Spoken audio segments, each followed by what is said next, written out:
बीरबल बहुत नेकदिल इंसान थे। वह सदैव दान करते रहते थे और इतना ही नहीं, बादशाह से मिलने वाले इनाम को भी ज्यादातर गरीबों और दीन दुखियों में बांट दिया करते थे। परंतु इसके बावजूद भी उनके पास धन की कोई कमी न थी। दान देने के साथ साथ बीरबल इन बात से भी चौकन्ने रहते थे कि कपटी व्यक्ति उन्हें अपनी दीनता दिखाकर ठग न ले। ऐसे ही अकबर बादशाह ने दरबारियों के साथ मिलकर एक योजना बनाई कि देखे कि सच्चे दीन दुखियों की पहचान बीरबल को हो पाती है या नहीं। बादशाह ने अपने एक सैनिक को वेश बदलवाकर दीनहीन अवस्था में बीरबल के पास भेजा कि अगर वह आर्थिक सहायता के रूप में बीरबल से कुछ ले आएगा तो अकबर की ओर से उसे इनाम मिलेगा।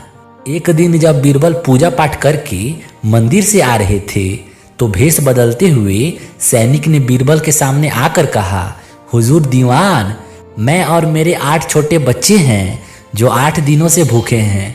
भगवान का कहना है कि भूखों को खाना खिलाना बहुत पुण्य का कार्य है। मुझे आशा है कि आप मुझे कुछ दान देकर अवश्य ही पुण्य कमाएंगे। बीरबल ने उस आदमी को सिर से पांव तक देखा और एक क्षण में ही पहचान लिया कि वह ऐसा नहीं है जैसा वह दिखावा कर रहा है। बीरबल मन ही मन मुस्कुराए और बिना कुछ बोले ही उस रास्ते पर चल पड़े जहां से होकर एक नदी पार करनी पड़ती थी। वह व्यक्ति भी बीरबल के पीछे पीछे चलता रहा। बीरबल ने नदी पार करने के लिए जूती उतारकर हाथ में ले ली। उस व्यक्ति ने भी अपने पैर की फटी पुरानी जूती हाथ में लेने का प्रयास किया। बीरबल नदी पार कर कंकरीले मार्ग आते ही 2-4 कदम चलने के बाद ही जूती पहन लेता। बीरबल यह बात भी गौर कर चुके थे कि नदी पार करते समय उसका पैर धुलने के कारण वह व्यक्ति और भी साफ सुथरा, चिकना, मुलायम, गोरी चमड़ी का दिखने लगा था। इसलिए वह मुलायम पैरों से कंकरीले मार्ग पर नहीं चल सकता था। दीवान जी, दीनहीन की पुकार आपने नहीं सुनी, पीछे आ रहे व्यक्ति ने कहा। बीरबल बोले, जो मुझे पापी बनाए मैं उसकी पुकार कैसे सुन सकता हूँ? क्या कहा? क्या आप मेरी सहायता करके पापी बन जाएंगे?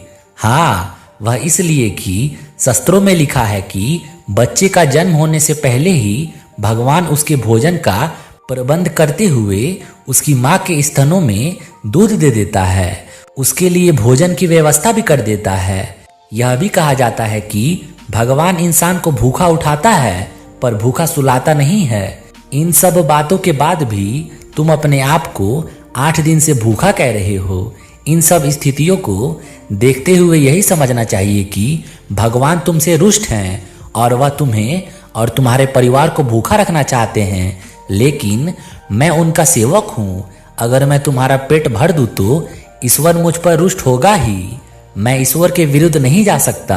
ना बाबा ना, मैं तुम्हें भोजन नहीं करा सकता क्योंकि यह सब कोई पापी ही कर सकता है। बीरबल का यह जवाब सुनकर वह चला गया।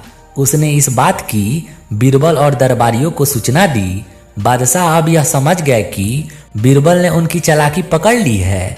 अगले दिन बादशाह ने बीरबल से पूछा, बीरबल, तुम्हारे धर्म कर्म की बड़ी चर्चा है पर तुमने कल एक भूखे को निराश ही लौटा दिया, क्यों?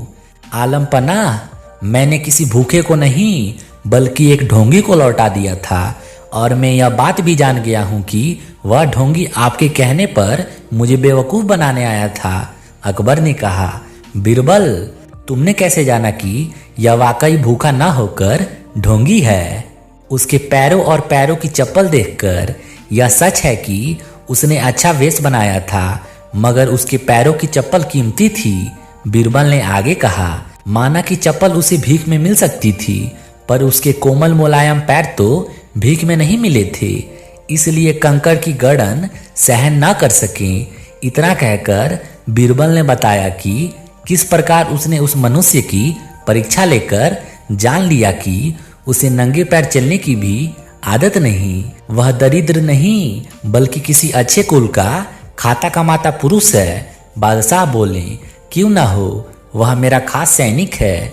फिर बहुत प्रसन्न होकर बोले, सचमुच बीरबल, माँ बदौलत तुमसे बहुत खुश हुए। तुम्हें धोखा देना आसान काम नहीं है। बादशाह के साथ साजिश में शामिल हुए सभी दरबारियों के चेहरे बुझ गए। धन्यवाद दोस्तों।